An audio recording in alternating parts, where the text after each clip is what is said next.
every Friday morning for the past 3 months. I've posted the official list of Starfleet personnel killed, wounded, or missing in the war. It's become something of a grim ritual around here.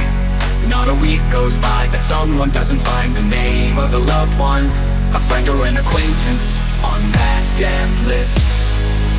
I've grown to hate Fridays.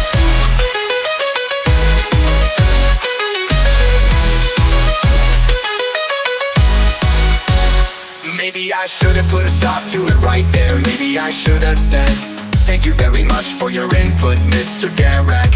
I will take your suggestion under advisement, and gone back to my office and forgotten about the whole thing. But I didn't, because in my heart I knew what he was saying made sense.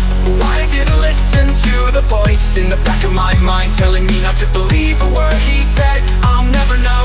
That was my first moment of real doubt, when I started to wonder if this whole thing was a mistake. So then I went back to my office, and there was a new casualty list waiting for me.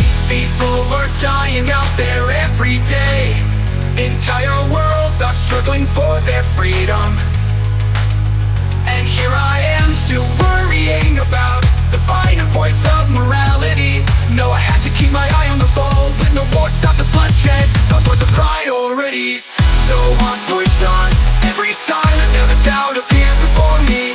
I just found another way to shove it aside. I'm making a new agreement. If the program passes inspection, you are free.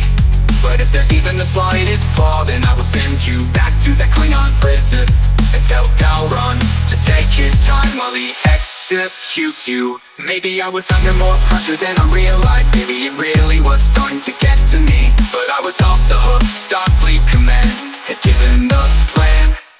Their blessing, and I thought that would make things easier. But I was the one who had to make it happen. I was the one who'd have to look at every neck in his eye and convince him that the lie was the truth.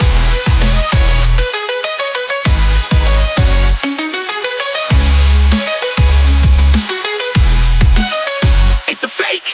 At 0800-hour station time, the Romulan Empire formally declared war against the Dominion. They have already struck 15 bases along the Cardassian border. So this is a huge victory for the good guys.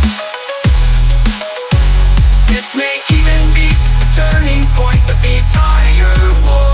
There's even a welcome to the fight party tonight in the war room.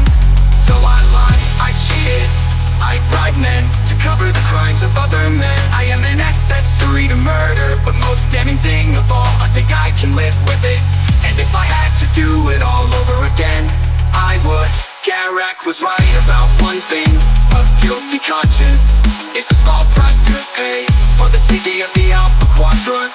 So I will learn to live with it, because I can live with it. I can live with it. Computer, erase that entire personal log.